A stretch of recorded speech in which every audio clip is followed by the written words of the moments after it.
Sports Professor Rick Horrow, Beyond the Scoreboard, a serious show that doesn't take itself too seriously. I am outside the training center at the U.S. Olympic Committee headquarters in Colorado Springs. You may hear some construction going on, and that's not the least of it, as we're 100 days away from mega opening construction, Rio de Janeiro, for the Summer Olympic Games. That's our theme today. We'll be covering a lot of that with some of the key movers and shakers in the Olympic movement. But first, how about some international issues related to Olympics? Liberty Mutual Insurance elected to renew its sponsorship of the USOC, becoming the 11th sponsor to stay signed on with Team USA through 2020 in Tokyo.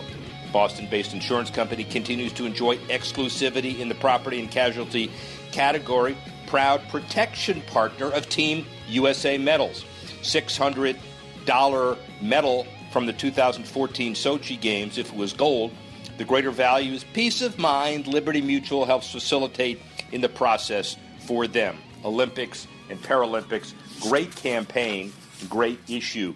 How about another Olympic issue that may not be as positive?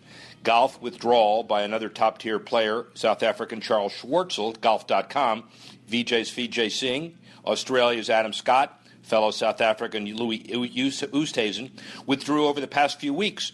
Schwartzel cited the PGA Tour's busy schedule as the main factor in the decision. But then, soccer, not only Olympic-related, but internationally, watchmaker Tag Heuer set to become the first official timekeeper and watch partner of the English Premier League. $7.3 million annually to become one of the many corporate sponsors of the EPL. Germany's Bundesliga, Major League Soccer, all Tag Heuer partners. The bottom line is this. If those particular soccer entities get this deal today, Olympic soccer important as another linchpin tomorrow, another Olympic issue. Olympics less than 100 days away. John Denny, Chief Development Officer and President of the newly created U.S. Olympic and Paralympic Foundation. Steve Loy, Phil Mickelson's agent and key Olympic golf potential interested party, depending on how Mickelson performs. Scott Blackman, the Executive Officer of the United States Olympic Committee, being so since January 2010. Great show today, Olympic themed. Rick Horrow, Sports Professor, Beyond the Scoreboard.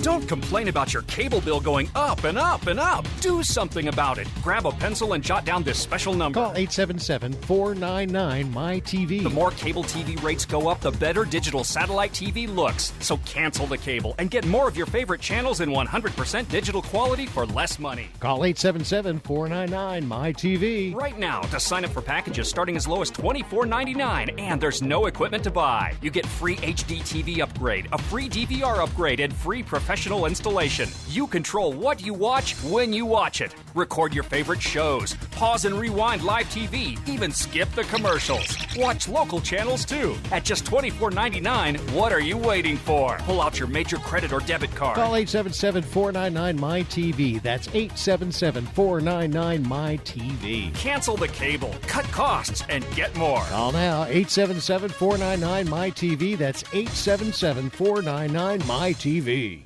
Rebuild or replace transmission, $3,200. Anti-lock brake system, $1,000. Rebuild or replace engine, $2,400. Truth is, once your manufacturer's warranty runs out, it's all on you. Every last cent. Get protection for covered repairs with a vehicle service contract from Toco Warranty. Unlike other companies, with Toco, there's no down payment, and the monthly payments are really affordable. Not sure how long you're keeping your car? At Toco, you can pay as you go. Keep your hard-earned cash and call Toco Warranty right now at 800-222-2313 to save big money on covered auto repairs. Prices vary by vehicle, but for about the cost of a tank of gas per month, a Toco plan has your back on expensive covered car repairs. Monthly payments are very affordable. Get your free quote now. Call Toco at 800-222-2313. That's 800-222-2313. 800-222-2313. Cancellation fee may apply. Subject to eligibility. Not available in Missouri and Washington. Waiting period and deductible apply. Coverage provided and administered by Warrantech Corporation or its affiliates. Not affiliated with any manufacturer or dealership. Visit TocoWarranty.com for complete terms and conditions.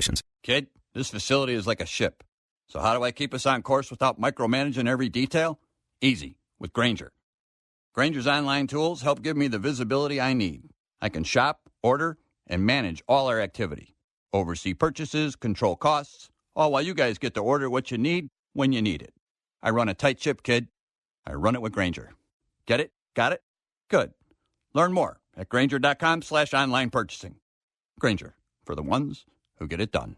iHeartRadio loves music, so let's count the ways. Over 20 million songs from 800,000 artists, all free. And like Pandora, you can create your own custom station from any of those 800,000 artists. Just tell us an artist or even a song that you like, and we'll build a custom playlist for you. Add to that thousands of the best live radio stations, and you'll never have to worry about finding the perfect song for your commute, mood, or party. Millions of songs, thousands of stations, one free app. iHeartRadio is that easy. Download our iHeartRadio app today or listen online at iHeartRadio.com. Sports professor Rick Horrow, Beyond the Scoreboard, live at United States Olympic Committee headquarters. Unlike many Olympic programs around the world, the U.S. Olympic Committee receives no financial support from the government. The bulk of funding for teams and athletes comes from corporate sponsorship and private donations. In 1986, John Hancock Financial Services signed on as the marathon's primary sponsor, and in the eyes of many, saved the race. John Hancock executive Rob Friedman recalls the beginning of what has become a legendary 30-year partnership.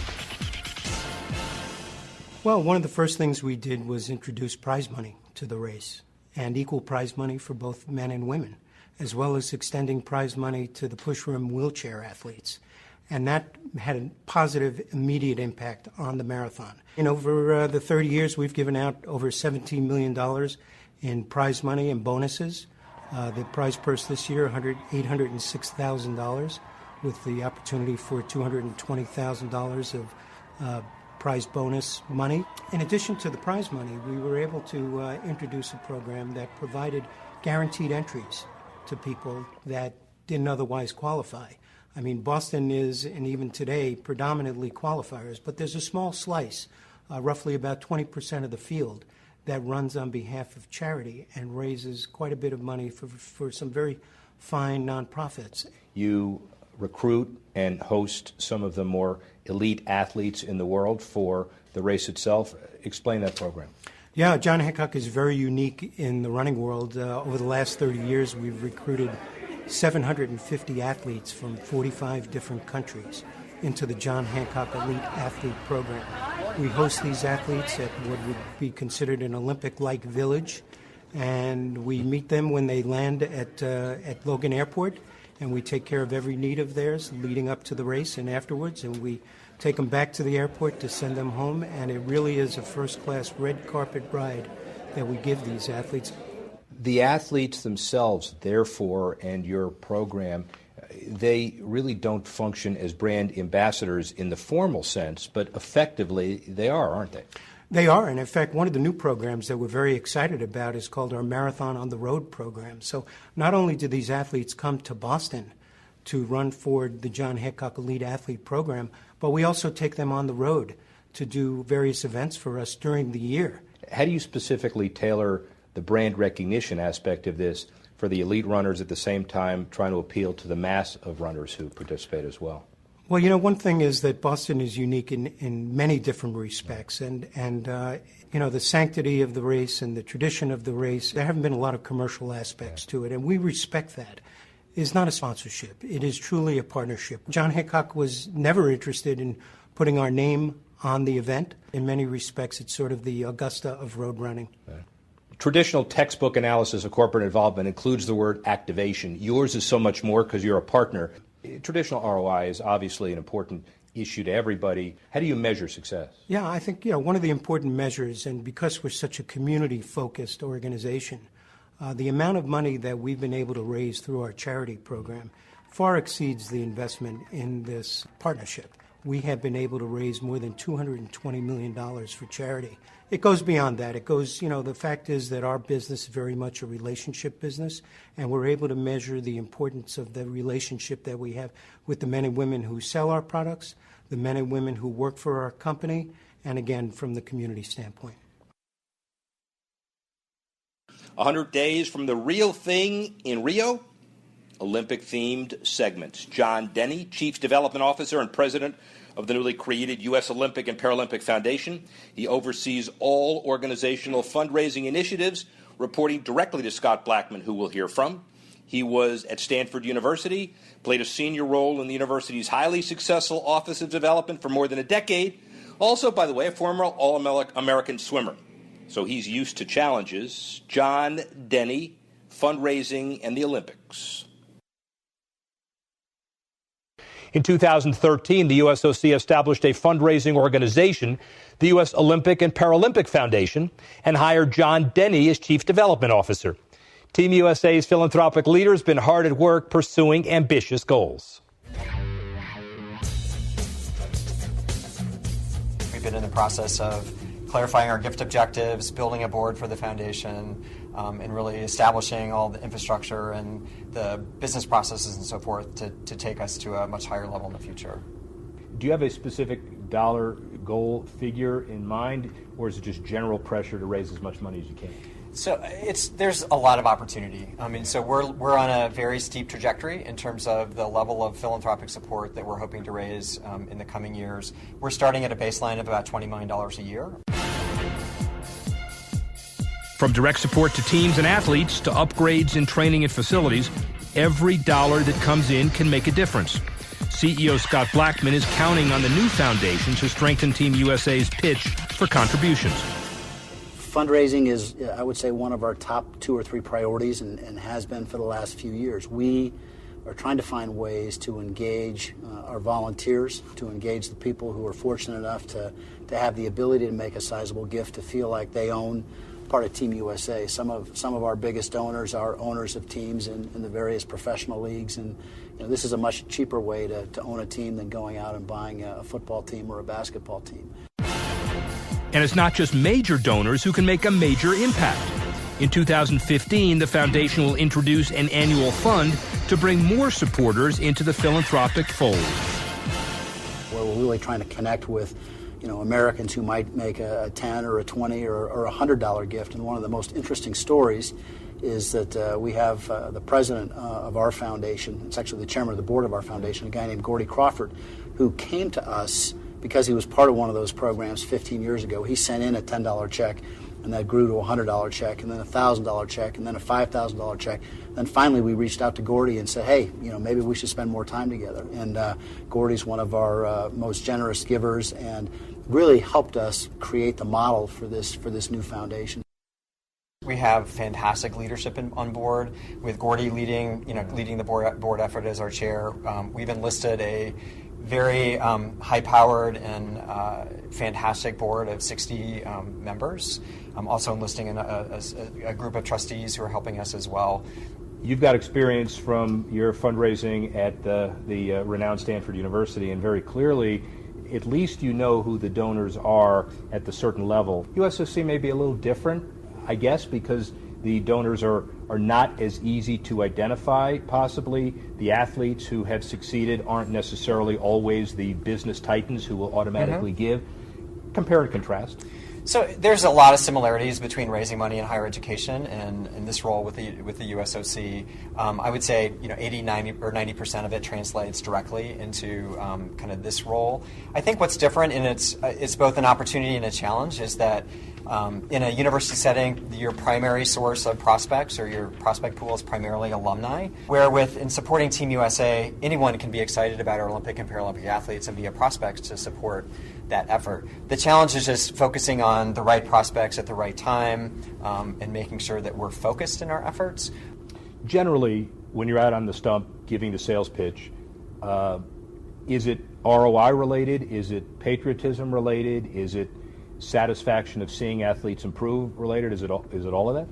So, in general, that message is tailored to whoever we're talking to as a prospect, because, again, I think people's motivations differ, so we want to make sure that we're connecting our donors and prospects to things that they're going to care about and the impact that they're going to make. Ultimately, it comes down to how we can demonstrate the impact of those gifts on what they care about. we have a tremendous opportunity with our donors to connect them directly with the product that they're supporting, and that's our athletes. And we have that opportunity every 2 years at the Games. And so we have a program where our donors participate in our Olympic hospitality program. They spend 6 or 7 days with us at the Games, interact with some of the athletes, go to events, have a fantastic experience. And to me, having gone through this for the first time in Sochi in February, it's just a fantastic way of, again, connecting donors to the beneficiaries in a very tangible way where those donors can understand and visually feel the impact of their gifts. John Denny lends his considerable expertise to fundraising for the U.S. Olympic Committee movement and beyond. His significant expertise certainly benefited for all. Next up, Steve Loy and golf. Rick Horrow, sports professor. Beyond the Scoreboard. Be back in a minute.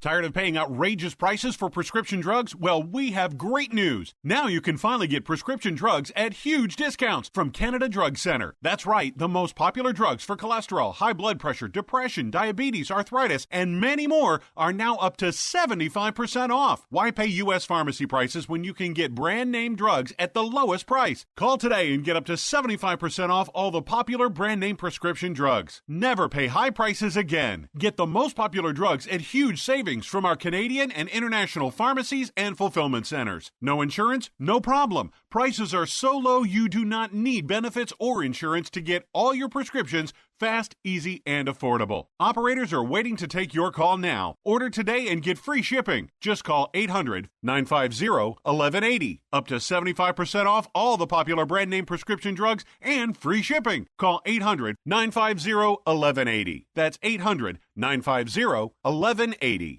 Tired of calls, levies, and liens from the IRS or hiring others who don't get the job done? Call Wall & Associates and you'll never talk to the IRS again. The IRS has a program to eliminate tax debt, and Wall & Associates professionals are trained to maximize its benefits for you. You always speak with a live person with real support and real knowledge. We've helped thousands of taxpayers like you settle their tax debt with the IRS for a fraction of what they owe. We solve tax problems. Call Wall & Associates now, 800-480-5708. We have the professionals who know how to solve tax problems. If you owe money to the IRS, your tax problems are not going away by themselves, and the passage of time will only make matters worse. Act now, before it's too late. Call Wall & Associates right now to speak to a professional tax relief agent. Call 800-480-5708. That's 800-480-5708. Again, 800-480-5708.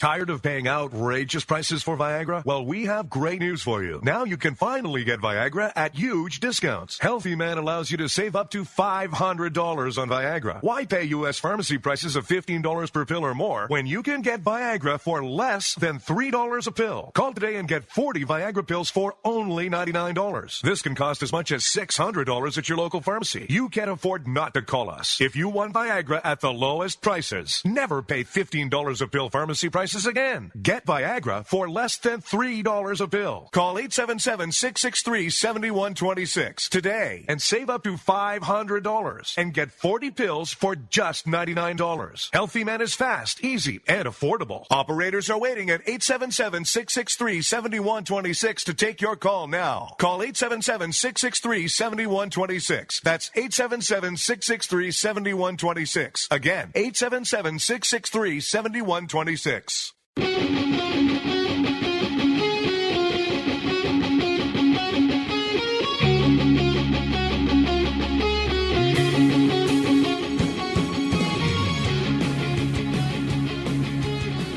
Rick Horrow, sports professor, serious show, doesn't take itself too seriously. Beyond the Scoreboard. Now we talk golf. Steve Loy, 25 years in sports management, 18 years in college athletics, and in the college coaching and athletic administration profession. Head coach of golf for many, and 30 years of business with Phil Mickelson, transcending the client-agent relationship, Olympics, golf, other sports. Steve Loy.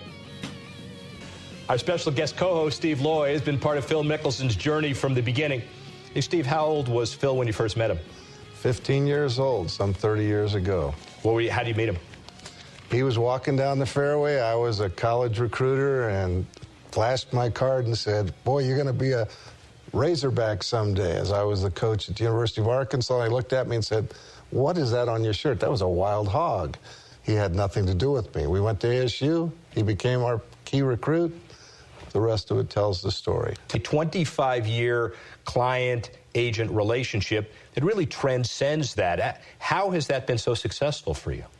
Well, we've been partners from the day one. I always saw him as making me a great coach. He always saw me as helping him be the best he could be, and that's the way we've gone through life together. And Phil's been in demand and now even more in demand, and I know part of your function is a gatekeeper, but also to advise Phil on what could work, what doesn't. And so how do you choose the partnership opportunities that Phil ultimately gets involved in? Well, it's all about brand. If it doesn't fit, we don't do it. And it's the people we're in business with.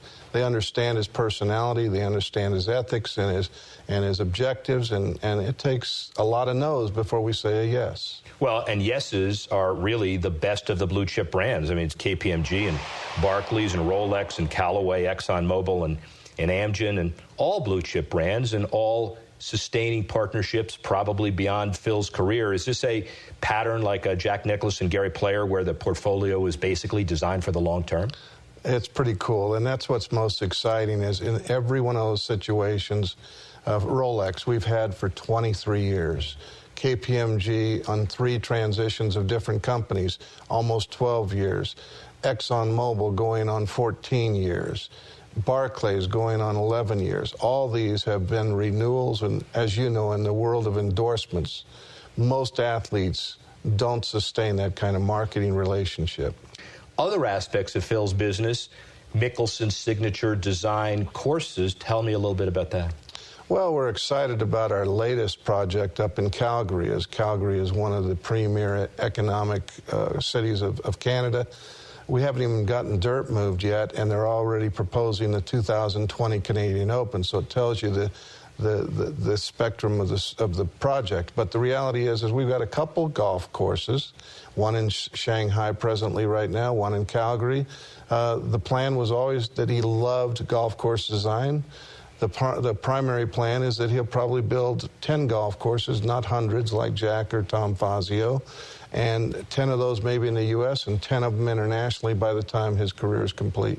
And as the economy improves in the U.S. and markets expand around the world, it's a testament to your relationship with Phil that you have a partnership opportunity for other ventures you're doing together as well in the golf world. Tell us about that. Well, it was by chance. We created a strategy when he first came out that we wouldn't invest in our own business, and that was golf.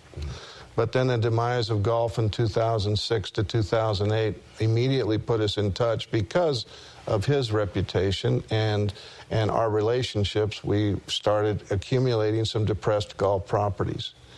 There was always a goal in mind. 1, to make it affordable. 2, to make it easier and more fun to play. And 3, make it more inclusive instead of exclusive. And with that strategy, we've continued to build our portfolio of golf properties. And Phil's got other interests as well. He's a big-time sports fan. He loves his hometown, and maybe there's a merger of interest. Is it possible that he becomes an owner, in part or otherwise, of the San Diego Chargers? Oh, yeah, you're touching a hot spot. Yeah. Number 1, football may be his favorite sport, but number 2, you talk about a diehard Charger. Yeah. He would love to be part of the Chargers organization at any capacity. Can he throw the ball?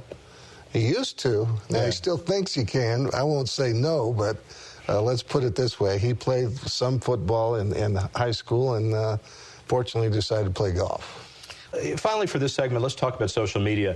Phil transcends social media in many ways. He and Peyton Manning are 2 of the most marketable athletes without a clear social media presence. But Phil has the virtues, family, trustworthiness, awareness everybody understands. Is there a Twitter and Instagram future in Phil Mickelson, however? Well, it's an interesting subject. First of all, Phil, in the early stages of website development, we're one of the pioneers in sports to have his own. We opened it up to having personal comments made, and frankly, it got a little bit abusive with his family. So when social media really became a trend, we've become much more cautious. And I think until the industry learns how to protect the integrity and not compromise it, we'll probably stay clear of it. We let some of our companies actually have social media on Phil's behalf, mainly about the relationship of the business, but also with personal opinions and issues that might be ongoing in his personal life. But we definitely put up the wall to make sure that his family and his personal lifestyle is protected, because everybody's out there trying to always tear down the wall. Steve Loy, president of Lagardère Unlimited Golf. Steve, Rio's just around the corner. You've got a pulse of the golf industry, the people that you know. Are they really excited about golf leading into Rio? Absolutely. You've got the top 15 players in the world vying for a spot. You've got 60 men and women playing for the first Olympics ever since, 1904? Yeah. You got to be excited for golf. And what about the business of golf? Does it look like it's going to be positive as well? Well, I think we're bringing new corporate sponsorships to the table because of the corporate golf involved now that the Olympics are involved. There'll be different limitations, but the reality is it's all got to help. Well, let's bring in someone who has the ultimate insider's perspective on Olympic golf. Vice President of the International Golf Federation, also Executive Vice President of the PGA Tour, Ty Votaw joins us on Beyond the Medals. And welcome, Ty, and thanks for being with us. And getting right to it, you've been involved with the effort to bring golf back to the Olympics for several years now. And first of all, why was the effort worth it? Well, the effort's worth it simply because in most countries outside the United States, if you're not an Olympic sport, you don't receive funding from governments, you don't receive funding from Olympic committees. And all the national federations of golf around the world came to the leaders of golf to ask them for their support in trying to get golf into the Olympics. Because golf is now an Olympic sport, we have seen more dollars, more resources, and more attention given to golf in countries that had traditionally not necessarily been that supportive. Countries like Brazil, countries like India, countries like China and Russia all have had greater resources dedicated to golf, and we see that continuing as we approach the Olympic Games, and then that legacy continues from there. You see the world coming together around the business of golf, with the Olympics being a catalyst? In my 20-plus years in the world of golf, in the golf industry, I had never seen the level of collaboration and cooperation that the leading golf organizations had. All the leading golf organizations have made sacrifices to their businesses and to their schedules to make the Olympic addition, the golf addition to the Olympics, a successful one. Now, you're 20 years also involved being the commissioner of the LPGA, as we remember, and their international strategy is interesting. It's kind of like the Olympics every week. In activating the Olympic kind of platform here, are there some harmonies of strategy between the PGA and LPGA Tour, and is that good for golf as well? No question. I mean, having the men play the first week of the Olympic Games and the women play the second week on the same stage is going to create greater awareness for both genders and their sports. We think that obviously the LPGA has had a very global and international collection of players. The LPGA over the last several years has had a significantly greater part of their schedule be outside the United States. And so players from those countries, tournaments where they've played, will only help greater awareness as those women play in the Olympic Games themselves. Interesting sponsor-partner dynamic now, because it adds another dimension to the puzzle between activating for players and activating for the respective tours, your tour and now the Olympics as well. You got to respect exclusivities, clearly, but it opens up a lot more opportunities than it did before. How do you see the whole world of sponsorship activation heading into Rio? So there will not be any sponsor logos inside the golf venue, and there will not be any sponsor logos on the apparel of the athletes. They certainly can use the equipment that they endorse. That's required for the competition, but there is not going to be any corporate logos on hats or shirts to speak of.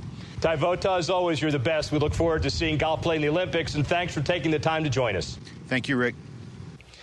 Well, Coach, we heard Ty talk about this delicate balance of competing sponsorship priorities. Difficult issue to deal with as we get closer to Rio? No, actually, it'll be very simple. We've dealt with it and continue to be always honoring the Ryder Cup, the President's Cup, the Solheim Cup. It'll just be an extension of the same. We won't have logos. We won't have commercialism.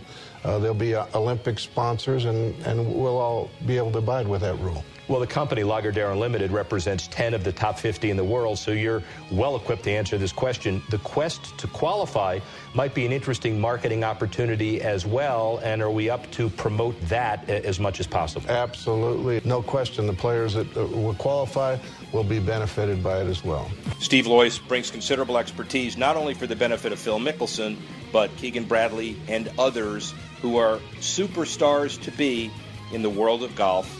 Considerable expertise in his representation.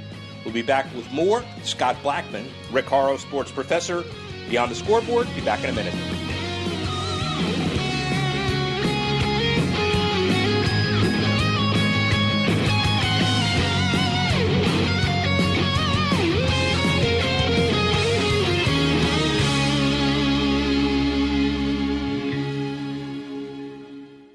Don't complain about your cable bill going up and up and up. Do something about it. Grab a pencil and jot down this special number. Call 877-499-MY-TV. The more cable TV rates go up, the better digital satellite TV looks. So cancel the cable and get more of your favorite channels in 100% digital quality for less money. Call 877-499-MY-TV. Right now to sign up for packages starting as low as $24.99, and there's no equipment to buy. You get free HD TV upgrade, a free DVR upgrade, and free professional installation. You control what you watch when you watch it. Record your favorite shows, pause and rewind live TV, even skip the commercials. Watch local channels too. At just $24.99, what are you waiting for? Pull out your major credit or debit card. Call 877-499-MY-TV. That's 877-499-MY-TV. Cancel the cable, cut costs, and get more. Call now, 877-499-MY-TV. That's 877-499-MY-TV.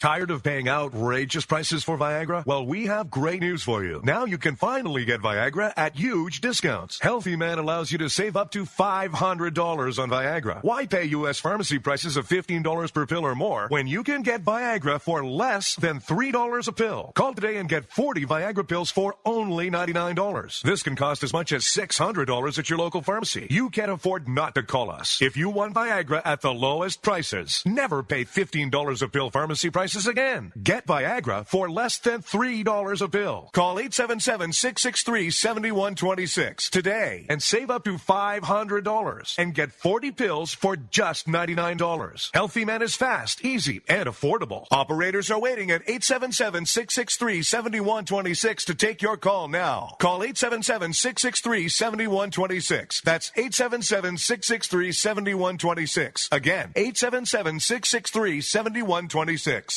Rebuild or replace transmission, $3,200. Anti-lock brake system, $1,000. Rebuild or replace engine, $2,400. Truth is, once your manufacturer's warranty runs out, it's all on you. Every last cent. Get protection for covered repairs with a vehicle service contract from Toco Warranty. Unlike other companies, with Toco, there's no down payment, and the monthly payments are really affordable. Not sure how long you're keeping your car? At Toco, you can pay as you go. Keep your hard-earned cash and call Toco Warranty right now at 800-222-2313 to save big money on covered auto repairs. Prices vary by vehicle, but for about the cost of a tank of gas per month, a Toco plan has your back on expensive covered car repairs. Monthly payments are very affordable. Get your free quote now. Call Toco at 800-222-2313. That's 800-222-2313. 800-222-2313. Cancellation fee may apply, subject to eligibility. Not available in Missouri and Washington. Waiting period and deductible apply. Coverage provided and administered by Warrantech Corporation or its affiliates. Not affiliated with any manufacturer or dealership. Visit TocoWarranty.com for complete terms and conditions.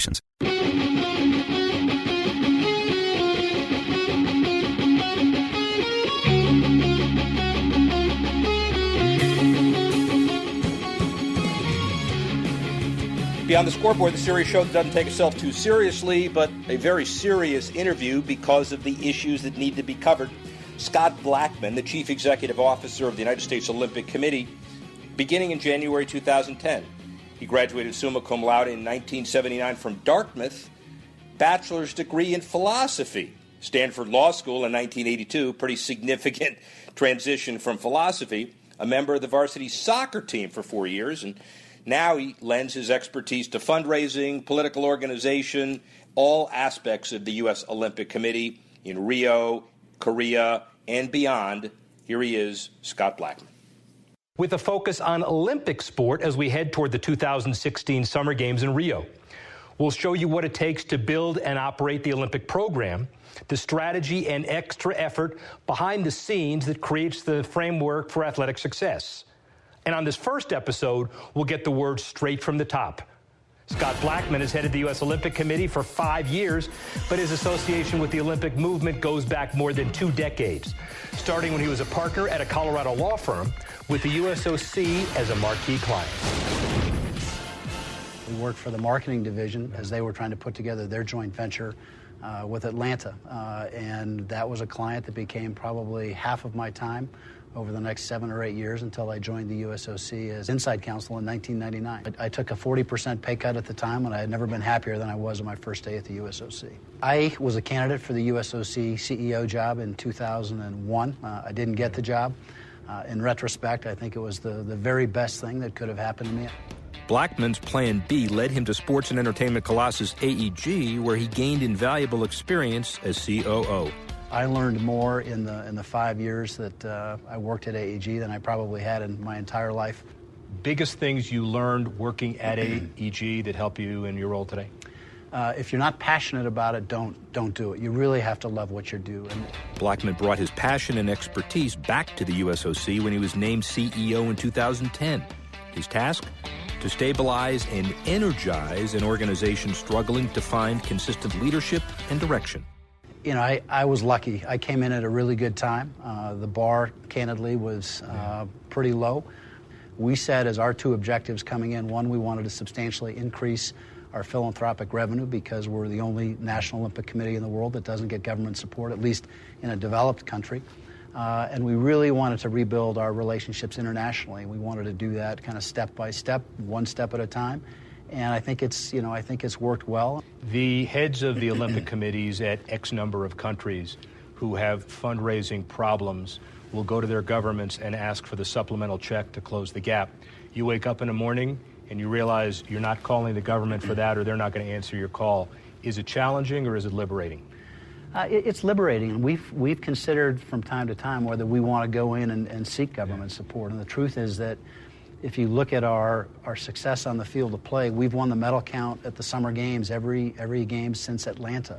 So it's hard for us to go in there and say it's not working. It's really working well. We wish we had more money to support our athletes. Only about half of the athletes on our national teams get support from us. On the other hand, one of the things that makes us, I think, effective is that we can be pretty nimble. We can make mid-course corrections, and it's tougher to do that if you've got to be accountable up on the Hill. You're one of only 4 programs, countries that supports the Paralympic program as part of the overall structure as well. What kind of excitement does that create, and what kind of challenges does that create? You know who it's great for? It's great for the Olympic athletes. When we have events where they're together, it tends to inspire the Olympic athletes. That's not really a disability movement anymore. It's a high-performance sports movement. From a fundraising perspective, it's great for us because, there are people out there who really want to support Paralympic sport but not Olympic sport, and vice versa. So it allows us to kind of broaden our offering of philanthropy to people who want to make a difference in sports, but maybe not just in the Olympic context. Diversity may be a fundraising asset, but it's a management challenge, especially now that Team USA includes both amateur and professional athletes with a wide spectrum of needs and expectations. Yeah, I mean, we have 48 different sports that we manage, and one of the mantras for us is that we have to be willing to customize what we do, and we can't make rules for one sport that will necessarily apply to another. Do you think your job is more similar or different than Roger Goodell, Adam Silver, Gary Bettman, the commissioners of the major sports?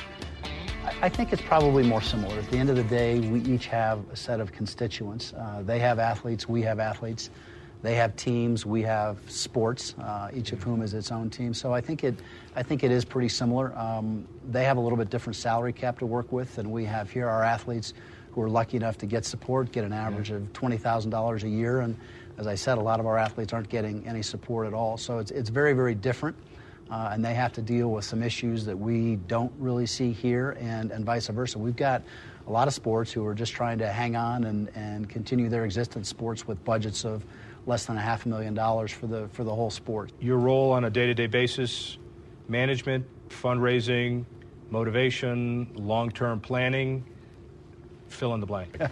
I probably spend more time on the fundraising side now than I will over the long term. We launched a new foundation last year. In 2009, we were raising less than $1 million a year in major gifts. We're raising a little bit more than $15 million a year now. We want to be substantially more than that in 3 years. What is the most important philosophical component of your management style? To me, I think shooting straight is incredibly important. I think integrity, obviously, is the base of everything we do, particularly when you work for an organization like the USOC and a movement like the Olympic movement that's values-based. So we'd much rather do it the right way than do it the fast way. But we also need to be accountable. I mean, our athletes are held accountable every time that they compete. So we have to be willing to hold ourselves accountable as well. The USOC operates 3 training centers and 17 official training sites across the United States. They serve the high-performance training needs of elite athletes, and they're also open to the public for tours and events. Millions of dollars have been invested in improving these facilities over the last decade, and the return is expected to yield more than just medals. Case in point, the flagship Olympic Training Center in Colorado Springs. The Ted Stevens Sports Services Center, opened in 2014, is the new crown jewel of the complex. It houses the only one-stop comprehensive sports medicine assessment facility in the United States, as well as a 37,000 square foot state-of-the-art strength and conditioning area. Over $7 million in individual, corporate, and foundation gifts helped make its construction possible. But in addition to amenities for athletes, the Colorado Springs Center features attractions for visitors. Its Hall of Fame Rotunda celebrates Olympic history, and a Team USA store offers a wide range of merchandise. More than 130,000 guests annually tour its 37 acres. Benita Fitzgerald-Mosley, herself a U.S. gold medalist in track and field, oversees the Olympic Training Centers as the USOC's Chief of Organizational Excellence. She points out the public-facing aspect of these centers supports their core business function. Well, inspiring Americans, through the Olympic movement is something that's part of our mission. We get to feel and do that right here at the Colorado Springs Olympic Training Center and all 3 of our centers as well. And it's important to be able to bring visitors here so they can see, touch, smell, feel our Olympic activity. And so when they watch us and our athletes on television, they are really inspired and even more excited to support our movement and support our athletes. You've come up the Olympic ranks, you trained, you understand what it was like and what it is like. Do you look at a facility like that and you said, boy, what could I have done with something like this? You realize that everybody's come a long way. Can you actually feel it? I can actually feel it. I mean, when I used to come here, when this facility first opened, there were Quonset huts, old military bases, all buildings all around the campus, and it's really now an iconic place where our athletes can come and train. They can learn how to cook for themselves. They can get sports medicine attention. They can work with our sports scientists and psychologists, and et cetera. It's a one-stop shopping for all the things they're trying to be in pursuing excellence for themselves on the playing field. The strength and conditioning area of the Ted Stevens Center is a microcosm of the one-stop shopping principle. We have a little bit of everything here. When we were designing the facility, we looked at what do strength and conditioning coaches need to implement their programs, what are athletes looking for, what are other countries doing in their facilities. Compared to our old facility, we had limited space. You could only fit maybe 10, 15 athletes in at a time. We're here, we have different training sessions happening all at one time. Nobody will be cheering harder than USOC CEO Scott Blackman, who joins us now. Scott, any truth to the rumor that you're going to be trying to qualify as an alternate? If I had any shot, I would, but I'm long gone from that competition. Well, if you do, I want to be your caddy, if that's okay. Absolutely. Okay. We've got a lot of interesting issues relative to Olympic golf, and it's really important that you get the appropriate buy-in from the tours and the athletes, and they have. Has the level of support surprised you? It's been so strong, and I remember this was a process that was going on when I joined in 2010. But with the USGA and the PGA Tour, PGA of America, LPGA, everybody wanted this to happen for all the right reasons, as well as the golfing authorities in Scotland and around the world. So I'm excited about it. I'm most excited because the players are excited. And as you saw a couple of days ago, Tiger expressed a strong interest in getting his world ranking to the place where he might be able to qualify for the team, which would be just fantastic for Olympic golf. And we also have an issue of creating some marketability around the qualifying events, too, which are really important as well. As far as creating a U.S. golf program, what are the challenges that you've seen, and what are the challenges that remain? The beautiful thing about bringing a sport like golf into the games is that they already have the infrastructure. They already have their programs for kids. They already have their programs for grassroots golf. So the great work that Mike Davis does at the USGA, that the PGA Tour does, these programs are in place. So it's not going to cost us in the same way that it would if we were starting a program brand new. And you can see the benefits of it over time, and corporate sponsors love the idea as well. So Adidas's deal, what's the nature of that deal? What are the parameters of it? How do they activate? Well, for us, Nike is our sponsor, and, they look at their relationship to the Olympic symbol. But each of our sports, each of our 48 national governing bodies can create its own commercial relationships with other sponsors. So, Adidas, we're very, very happy that they've come in and decided to support golf because it makes it more likely that we can keep them in long term.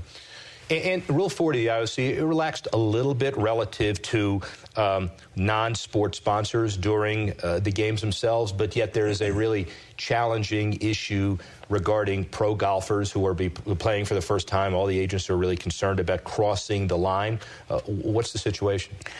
I think for the golfers in particular, the loosening of the rule is going to be very helpful to them, because what we're really trying to do is create opportunities for athletes that have existing sponsorship relationships to keep those relationships in place during the Olympic Games. And so if you look at, the professional golfers, almost all of them, certainly the top 70 in the world, are going to have existing relationships. And I think under the new rule, they'll be able to continue those going forward.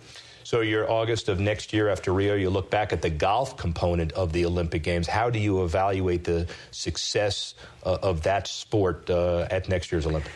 Obviously we're going to look closely at the ratings, but what I'm going to look most closely at is how the players feel about it. Do they embrace the opportunity the way that our basketball players did? If you look at the way Kobe, conducted himself and kind of led that team and had them, active in the village and going to other events. So if this is something that those athletes, those golf athletes, really enjoy and become a part of and feel not only the patriotism associated with being on the U.S. team, but being part of a global sports movement that's, working to make the world a better place, that's, I think, how we'll judge success and failure. Good. And if that caddy spot's still open, I want it. You got it. Okay. So.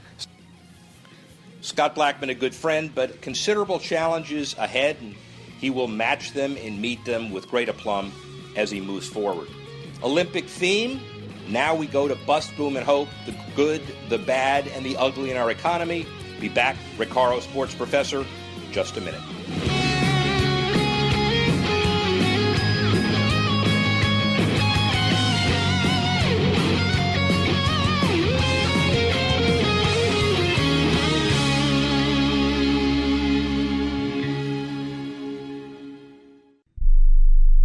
We all know healthcare has changed drastically. It's quite the puzzle to sort through your options and find a health insurance plan that's affordable and maximizes your benefits. And you're now required by law to have health insurance, or you may pay a tax penalty. So let the Health Markets Insurance Agency help you. They offer plans from over 120 different companies and can even help you obtain government subsidies. Let them do all the research for you and show you how affordable health insurance can be, a service that's at no extra cost to you. Call now and learn your options to find affordable health insurance. 800-614-1242.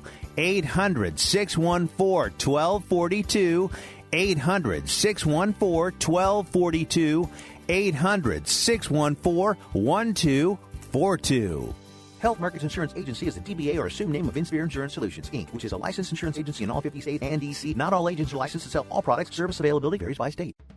Attention, if you've had hip replacement surgery and suffered any complications, you need to listen to this important legal alert. Major manufacturers have made billions of dollars available to award legal claims for defective hip implants. Thousands of these defective hip implants have been recalled by various manufacturers. If you've had hip surgery and suffered complications, you may be entitled to receive significant compensation to help you deal with your complications. You may be eligible to receive money to help with medical expenses, lost wages, and pain and suffering. Protect yourself by hiring an experienced trial attorney. Our partner law firms are experts in hip replacement surgery lawsuits. Find out now if you're eligible to receive any of the $2.5 billion HIP settlement fund. Call now for free information. 800-296-1360. 800-296-1360. 800-296-1360. That's 800-296-1360. Rebuild or replace transmission, $3,200. Anti-lock brake system, $1,000. Rebuild or replace engine, $2,400. Truth is, once your manufacturer's warranty runs out, it's all on you. Every last cent.